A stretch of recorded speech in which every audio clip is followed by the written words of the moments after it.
dunia maya ini apakah sudah menjadi representasi dunia nyata pada saat ini? Itu saya menyebut pro dan kontra itu baik nggak ada di dunia maya? Boleh, ada. Baik atau tidak? Pro kontra itu kalau misalnya sekarang kita lihat tidak ada saling mencaci maki, saling kebencian, normal-normal saja tidak apa-apa. Oke, karena di sini menimbulkan antara mereka, mohon maaf, mereka yang pendukung pemerintah, dalam arti ini Presiden Jokowi, dengan mereka yang kontra pemerintah, itu terjadi debat kusir yang tidak tahu jeluntungannya alurnya selesainya kapan, malah timbulnya perpecahan, kebencian. Nah itu, menurut saudara, hal ini itu sudah representasi dunia nyata atau belum? Saya terangkan dulu ya. Dunia maya, Pertama, you pakai istilah pro kontra.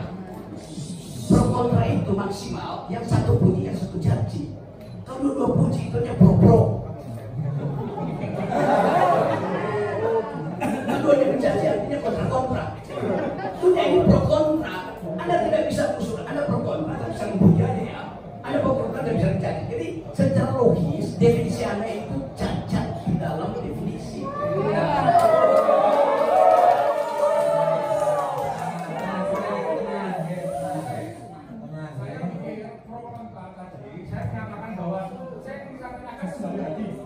dunia maya menurut saudara ahli memakai representasi dunia nyata atau tidak?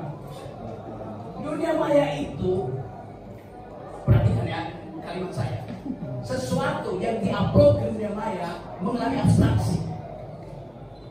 Anda nggak bisa lihat. Kalau saya bilang bangsa Jokowi, Anda bilang Anda maki, orang itu lagi berbagi, memaki-maki kalimatnya bangsa, tetapi sebenarnya dia lagi gembira. Bagaimana cari representasinya? Itu hanya bisa dibaca dengan metode dalam ilmu hukum namanya hermeneutics of suspicion. Pernah belajar itu nggak?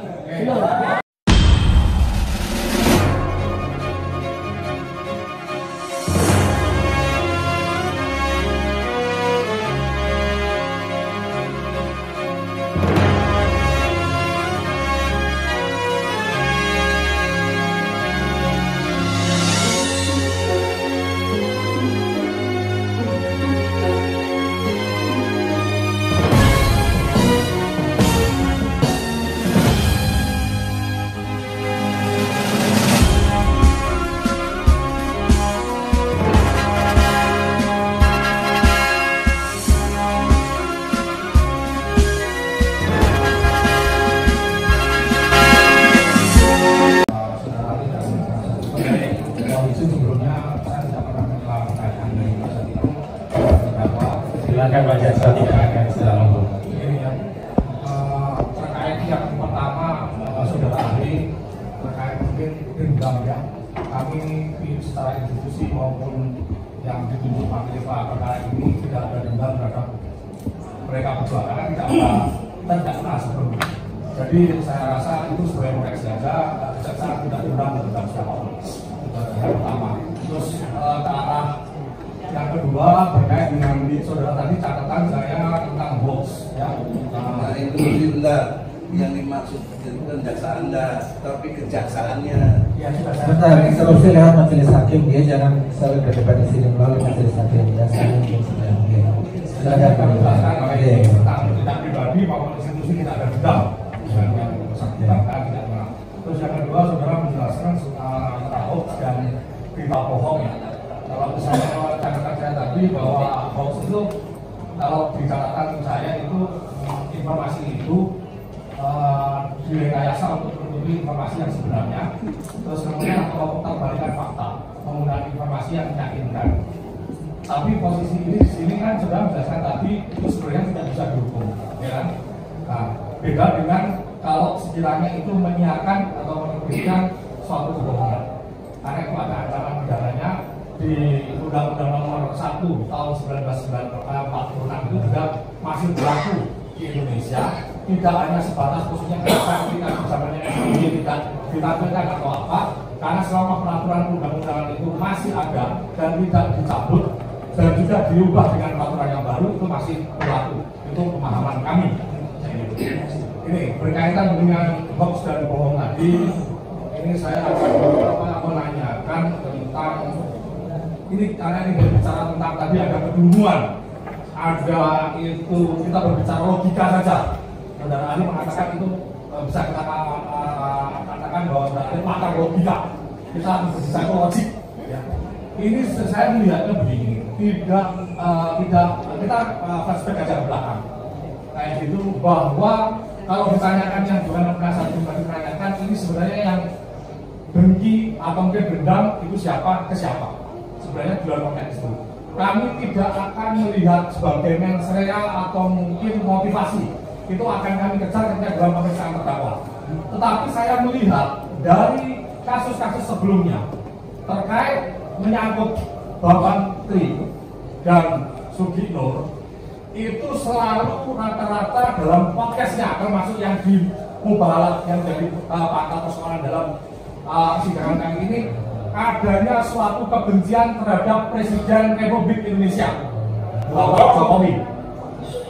Karena yang di atas itu, sekarang kalau saya tanyakan kepada Pak Bambang itu SD, SMP, SMA, kuliah tidak pernah kenal dengan namanya Pak Jokowi. Tapi dalam dalam bukunya Jokowi Undercover 1 maupun Jokowi Undercover 2 yang katanya belum terbit, Jokowi Undercover 1, saudara ahli tahu bahwa gara-gara membuat buku itu yang saya tahu kalau memang itu penelitiannya itu sesuai dengan data kayak gitu, ada semacam harusnya bedah buku. Ngundang misalnya saudara ahli mengatakan itu kalau bisa diuji di pakar-pakar atau mungkin itu yang dilarang Jokowi. Sebentar, terdakwa tenang dulu. Tidak pernah dilakukan oleh yang bersangkutan. Dilarang. Sebentar. Ini aja, mungkin bisa disingkat tidak ada verifikasi data, pembanding data. Kami hadirkan kepala sekolah dengan data-data yang ada, meskipun kami ini hanya dalam berkas perkara hanya ijazah itu fotokopi tapi terlegalisir oleh yang membuat dalam hal ini yang tidak melihat ijazah aslinya. Saudara terdakwa bisa tenang tidak? Itu kalau saudara tidak bisa tenang sesuatu keluar nanti. Kalau dibandingkan kami belum saling membandingkan karena ada studi komparatif atau mungkin pembuktian saling membanding dalam pemeriksaan terdakwa nanti. Kami mempunyai bukti otentik dalam arti meskipun fotokopi tapi terlegalisir. Sementara kami belum tahu dari pihak Pak Bambang ini masuknya di mana. Ya, apakah dia punya fotokopi supaya kami yang terlegalisir kita tidak tahu.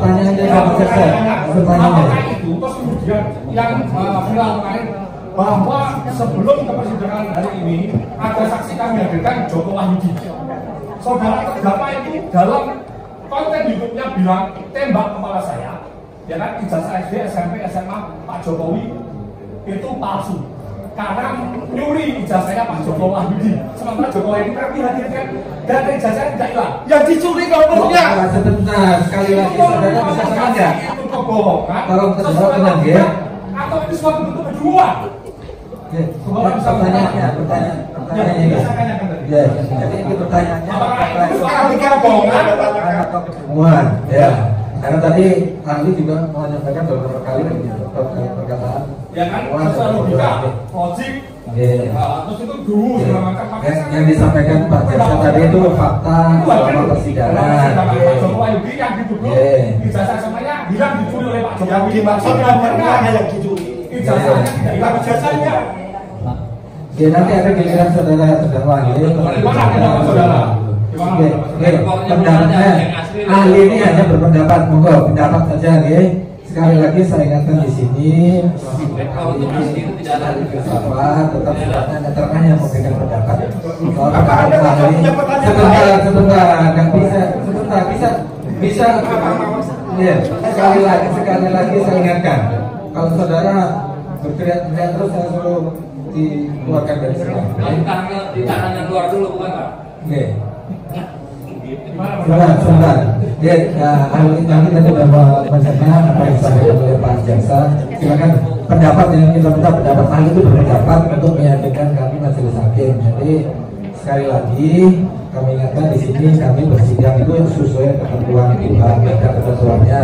Kami juga bertanggung jawab terhadap mudah-mudahan juga bertanggung jawab terhadap Yang Maha Esa. Jadi nanti saya pikir sidang ini jangan lagi ada saling menuduh, misalnya penasihat hukum menuduh jaksa begini, jaksa menuduh hakim begini.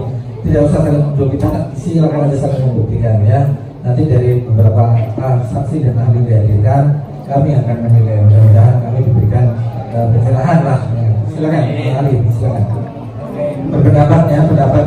Tapi kan pendapat dari sisi pertanyaan penasihat hukum, karena pendapat dari sisi fakta yang disampaikan oleh jaksa bagaimana menurut ini mengenai kedua dan kebodohan tadi. Oke, terima kasih.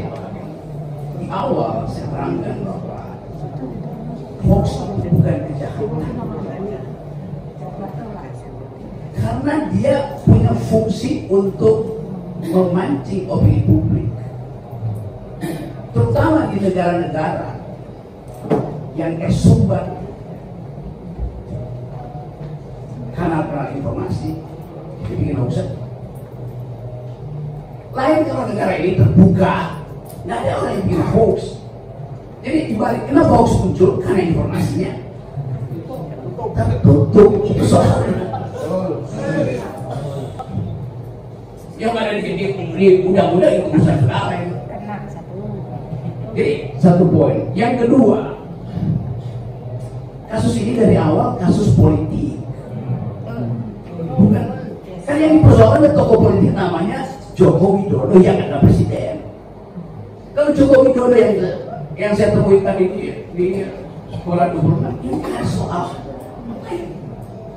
Justru karena tadi prinsip noblesse oblige, maka seluruh mata itu mesti diarahkan dengan kecurigaan penuh pada Jokowi. Itu dasarnya. Standar berpikirnya begitu. Anda tidak hadapi seorang warga negara terhadap warga negara yang lain, nggak terhadap kedudukan noblesse oblige dari presiden. Artinya kita ingin presiden itu can do no wrong, nggak boleh salah presiden itu, nggak boleh ada cacat dia, karena itu kita bersihkan. Termasuk kecurigaan. Kenapa? Saya juga mencurigai, kenapa seseorang yang lulus dari universitas tidak bisa berpikir abstrak, tidak bisa berpikir konseptual. Kenapa saya curigai? Jawab pertanyaan saya tadi, ketika saya menjelaskan tadi kasus itu tadi, jawabannya masalah ini dalam rangka menjawab. Oke. Karena memang filsafat ini politik itu oke. Jadi karena ini ahli filsafat, jawabannya filsafatnya.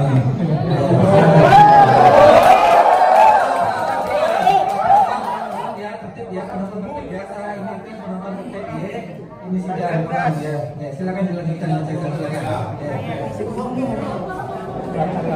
Menurut filsafat ya, kayak gitu, pemberitaan apapun, penyebarluasan informasi apapun kayak gitu kan, sebelum ada keyakinan atau data yang terverifikasi, kan tidak boleh istilahnya menyebarkan itu suatu kebohongan atau karena tidak verifikasi gitu.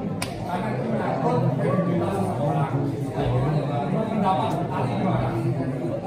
Itu yang saya bantah dari tadi, nggak ada kredibilitas seseorang di situ. Presiden nggak punya kredibilitas sebagai manusia yang punya jabatan publik. Apa kredibilitas presiden? Dia dipilih rakyat supaya meneruskan kepemimpinan. Dia juga bisa diatur rakyat. Apa kredibilitas? Intinya anda mesti paham di dalam hukum personal law yang adalah human dignity. Oke, saya lanjutkan ya, bahwa dari konten podcast Mubalah kedua orang sakitnya yang membawa mereka ke persidangan ini itu menimbulkan pro dan kontra di masyarakat, di medsos, di dunia maya.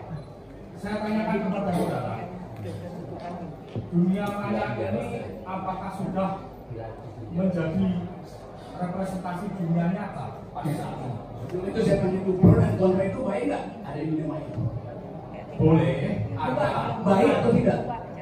Pro kontra itu kalau misalnya sekarang kita lihat tidak ada saling mencaci maki, saling kebencian, normal-normal saja tidak apa-apa. Oke, karena di sini menimbulkan antara mereka, mohon maaf, mereka yang mendukung pemerintah, dalam arti ini Presiden Jokowi, dengan mereka yang kontra pemerintah, itu terjadi debat kusir yang tidak tahu jeluntungannya alurnya selesainya kapan, malah timbulnya perpecahan, kebencian.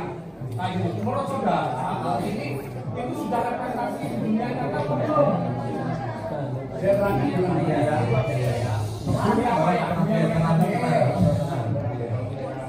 pertama, you pakai istilah pro kontra.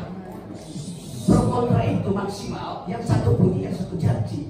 Kalau dua puji itu hanya pro. Keduanya menjanji artinya kontra. Sudah ini pro kontra. Anda tidak bisa usul, Anda pro kontra, tapi saling puji aja ya. Anda pro kontra tidak bisa menjanji. Jadi secara logis definisi Anda itu cacat di dalam definisi.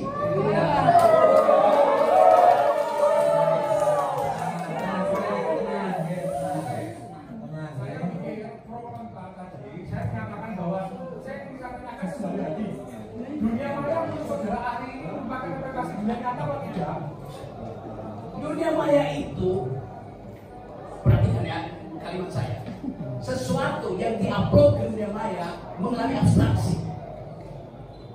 Anda nggak bisa lihat. Kalau saya bilang bangsa Jokowi, Anda bilang Anda maki, orang itu lagi berbagi, memaki-maki kalimatnya bangsa, tetapi sebenarnya dia lagi gembira. Bagaimana cari representasinya? Itu hanya bisa dibaca dengan metode dalam ilmu hukum namanya hermeneutics of suspicion. Pernah belajar itu nggak? Saya peringatkan penonton ya, tolong jangan teriak-teriak dulu sidang. Mohon saudara ahli ingat-ingat. Tolong dihormati sidang ini. Saudara ahli ingat-ingat kembali. Ini bukti yang saya tanyakan kepada saudara itu dalam kapasitas ketika pada waktu saudara pernah menjadi saksi dalam acara apa persidangan Ratna Sarumpait. Pernah? Saksi Ratna Sarumpait di Jakarta. Ini tadi yang saya tanyakan itu hanya sekedar bahwa saudara konsisten atau tidak di sini karena saudara memberikan pernyataan di situ dunia maya pada waktu itu merupakan representasi dunia nyata. Oke, Anda tahu arti representasi? Saudara mengatakan itu enggak? Iya betul. Ya betul cukup. Anda tahu nggak representasi itu bukan identitas ini. Namanya representasi. Saya kan sudah dijawab. Ini saya lanjutkan pertanyaannya. Hei. Sekali lagi saya ingatkan, tolong yang tidak itu dikeluarkan supaya dia mati. Ya, Anda bilang tadi sekedar itu ya cuma sekedar yang dikerjakan. Panjang lebar saya pakai di situ. Ini saya kutip. Oke, ini ya. Timbul pro kontra di masyarakat, di medsos, di dunia maya. Terus saudara menjelaskan dunia maya menurut saudara itu pada waktu itu representasi dari dunia nyata. Saya hanya menanyakan itu aja. Apakah itu sudah pernyataan saudara pada waktu itu? Apakah itu pernyataan di sepenggal atau sepati? Itu sudah istilahnya sudah kami lihat bahwa posisi lengkap seperti itu kami mengutipkan. Saya terangkan pada waktu itu, Anda hanya bisa mengakses dunia maya sebagai representasi. Bisa dikain nggak?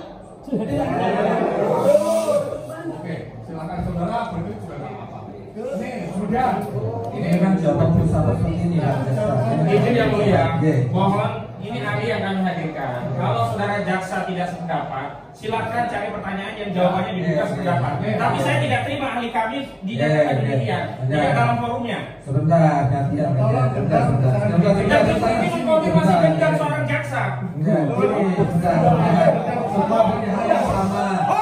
Salam. Siapa yang berteriak itu salam keluar. Keluarkan. Yang berteriak itu keluar. Keluar. Keluarkan yang berteriak itu keluarkan. Dari tadi saya perhatikan penonton tidak tertib, keluar masuk saya. Tolong jangan berteriak ya, dukung kami dengan tertib. Kalau memang mendukung silakan dengan tertib. Kita lihat sidang-sidang di tempat lain itu bisa tertib, kenapa di sini tidak? Terus ini dua pertanyaan terakhir kami ya. Oke, silakan. Dalam konteks kekinian konversasi ini bahwa memaknai keonaran atau onar itu kan tidak dalam artian yang sempit karena dengan majunya teknologi dan sama-sama. Ya kan? Yang ingin saya tanyakan, apakah keonaran atau keributan itu di dunia maya, medsos tadi, seperti yang saudara pernah saya tanyakan tadi, itu harus sifatnya itu harus fisik. Itu pertanyaan saya. Harus fisik atau enggak? Huru-hara, pukulan, bakar-bakaran kayak gitu, keributan di dunia medsos maya antara pro kontra itu apakah bisa memenuhi kualifikasi keonaran atau onar? Namanya voting sendiri, namanya red herring. Bisa di Indonesia kan? Bisa. Saya kajian faktornya harus diterangkan. saya ada maksudnya. Ini lagi sibuk. Orang yang kami bilang, tiba-tiba sama-sama datang tukang jual obat bilang bahwa saya jual obat yang bisa saudara masuk surga. Maka Anda pindah dari kerumunan ini dari situ. Itu namanya head. Mengambil atensi lain dari hal yang lagi dipercakapkan. Anda lakukan faulty argument. Anda sendiri bilang ke dunia maya. Kalau Anda bilang bisa kegiatan fisik di dunia maya. Bagaimana mungkin dunia maya kegiatan fisik? Saya kelihatan kan tidak boleh dimaknai sebagai Udah dijawab itu, yang di depan itu dijawab. Ini terakhir ya dari saya. Ini kembali lagi tentang Quran tadi. Pro kontra. Ya, dari segi bahasa, menurut saudara, apakah bentuk suatu keterangan atau enggak? Terus berikutnya, ya, kegaduhan di metode, apakah bisa diartikan sebagai bentuk keterangan atau aja penegasan saja? Hukum itu dilakukan dengan dua maksud. Pertama, menuntut keadilan dengan semacam versi. Kedua, menguji keadilan. Karena itu ada peran devil's advocate, advocatus diaboli bahasa Latinnya. Dia memang tugasnya membuat keonaran. Anda lakukan hal yang sama. Ini semua keonaran. Kan itu maksudnya. Kan tidak fisik. Iya nggak fisik, tetapi nggak boleh. Itu juga bikin onar banyak. Yang ada maksud keonaran itu kalau menyebabkan akibat material. Di mana ada akibat material keonaran di dunia maya? You are playing devil's advocate. Ada lagi dari menambahkan? Halo? Singkat saja. Tadi kami menyebut sedikit tentang pendapat bahwa ada penjelasan ahli bahwa Presiden Jokowi itu tidak paham Pancasila. Lalu kalau kita melihat bahwa pengertian dari segala sumber hukum di Indonesia itu Pancasila, apakah ahli sependapat dengan itu?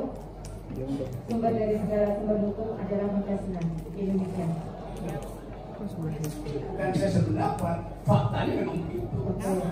Tapi saya tidak sependapat kalau saya bikin kajian filosofi bahwa Pancasila itu sumber dari segala sumber hukum. Itu yang merupakan kalau saya pakai parameter itu seluruh peristiwa reasoning kebijakan Jokowi tidak fit and proper dengan sumber segala sumber hukum itu. Baik, enggak. Saya hanya menanyakan apakah sumber dari segala sumber hukum di Indonesia adalah Pancasila itu sudah menjadi pedoman. Ya, Baik. Artinya bahwa dalam kehidupan bernegara, berbangsa, bermasyarakat, berbangsa dan bernegara, semua warga negara Indonesia harus berdasarkan Pancasila. Ya? Salah satu butir pelaksanaan dari Pancasila adalah salah satunya saling menghormati sesama manusia. Nah, dihubungkan dengan penjelasan ahli bahwa tadi dikatakan bahwa hoax itu bukan kejahatan, orang saling caci maki di dalam ruang publik sekalipun di media seperti itu biasa-biasa saja, boleh-boleh saja. Yang saya tanyakan, kalau itu menimbulkan suatu hal yang pada akhirnya tadi saling dendam, saling caci maki, saling bermusuhan, ada pro dan kontra. Bagaimana dengan kehidupan bangsa kita? Bagaimana dengan pendidikan moral bangsa kita? Kita ini yang senior-senior ini kan memberikan edukasi kepada yang junior-junior. Kalau hal ini dibiarkan adanya caci maki, apalagi di ruang publik, bagaimana dengan moral anak-anak cucu kita nanti? moral anak-anak kita lebih bagus dari moral Anda sebagai senior. Terangan. 3 jam lalu seorang anak SD umur 14 tahun wawancara saya di ruang rapat. Dia anak SMP, matanya cacat. Dia mendengarkan seluruh podcast saya tentang keadilan. Dan dia bilang, saya umur 14 tahun, tapi saya mau protes kenapa negara ini terus-menerus tidak pakai bahasa. Bukankah negara ini Pancasilais? Kenapa keadilan susah betul diperoleh? Dia tidak berpikir, dia intuisi melihat keadaan. Anak umur 12 tahun, dia tahu bahwa seluruh kegiatan seminggu ini bertumpu pada peristiwa di Departemen Keuangan. Dia tahu bahwa Pak Jokowi hanya bilang supaya jangan pamer-pamer keuangan, pamer kemewahan. Dia protes. Dia bilang ini bukan soal pameran, ini sistemnya. Anak itu moralnya lebih tinggi dari Anda ya, sebagai senior. Ya. Dari mana saudara mengatakan bahwa itu moralnya lebih tinggi dari saya? Dari jalan dia memprotes. Apakah saya memprotes saudara? Anda bertanya seolah-olah mereka itu harus ada didik. Saya menanyakan. Anda bilang tadi, kita senior mesti mendidik anak-anak ini. Loh, dia udah lebih pintar moralnya daripada senior. Saudara Ali tadi mengatakan bahwa tadi saudara seperti mencontohkan pertanyaan teman saya tadi. Ada kami bilang sama orang yang jualan jam ini, ya kan? Mengalihkan seperti. Mohon maaf Bapak. Sebentar. Ya, ini jadi berpoin aja. Pertanyaan tadi udah terserah. Jadi saya merasa hanya besarnya. Saudara Ali masih berpendapat bahwa caci, saling mencaci, saling memaki, memancing opini publik yang menimbulkan provokasi di area publik. Enggak gini ya. Konteksnya karena informasi tertutup, hoax timbul. Sudah berkali-kali tadi disampaikan. Ya, oke. Sekarang saya tanya pertanyaan. Saya tanya Ali, saudara Ali, secara pribadi, saudara percaya nggak dengan informasi yang disampaikan Bapak tadi? Secara pribadi, saudara percaya nggak dengan informasi yang disampaikan oleh Bapak? Saya ingin informasi itu diuji dilayakan dia. Saudara percaya atau tidak?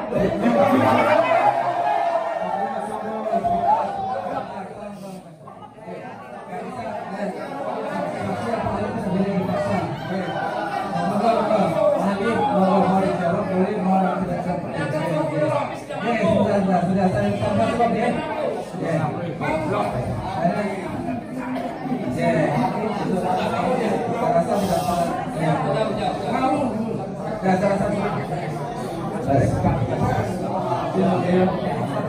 Mas ada? Ke depan aja ya, jangan berkelit-kelit ya. Ke depan aja ya. Tadi Andi menjelaskan mengenai penerapan undang speech antara di Eropa dan Amerika terhadap pembuka seorang wanita. Yang saya tanyakan, hal-hal apa saja yang mempengaruhi hal tersebut yang mungkin contohnya hate speech, mungkin penerapan hukuman seperti orang menabrak pagi di Papua dengan di Jawa itu kan berbeda mungkin hukum adatnya. Hal-hal apa saja yang mempengaruhi hal tersebut?